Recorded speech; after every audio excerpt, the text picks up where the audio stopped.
आता दूध पिशवी आहे, दूध पिशवीत ओला कचरा भरलाय.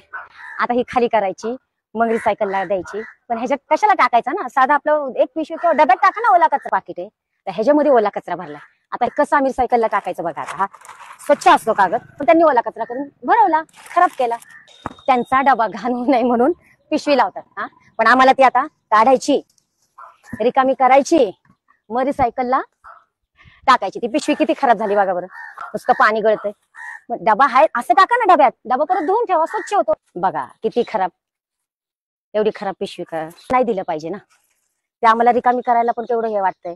आता हा पार्सलचा डबा येत आहे, हा स्वच्छ डबा आम्हाला ह्याच्यामध्ये वेगळा लगेच करता येतो, पण कचरा असल्यामुळे तो झटका आपटा मग वेगळा करा. पण असं नाही दिलं पाहिजे ना. आपल्या आपल्या डब्यात ओल्याच्या टाका कचरा. बघा पिशवी का एवढी चांगली पिशवी, पण त्यात सगळं ओलं कसं खरकट, कशी रिकामी करायची, कशी रिसायकलला टाकायची. आता हे बघा तुम्हाला, आता हे मुलांनी, आता हे बघा, आता हे कसं निवडायचं, कसं टाकायचं, कशामध्ये टाकायचं नेमकं. असं भरलेलं विकल्या जात नाही, घेत नाहीत भंगारवाले. मग हा किती दिवसाचा कचरा साचवलाय, हा घेताना वास येतो, ह्यात आळ्या होतात, नको वाटतं. रोजची रोज दिला तर आम्हाला सोपं जातं, पण निवडायला सोपं, रिसायकल करायला वेगवेगळं सोपं. लोक 4-4 दिवस साचून कचरा असं नाही दिला पाहिजे ना. निवडायचं नेमकं कसं हा प्रश्न पडतो आम्हाला.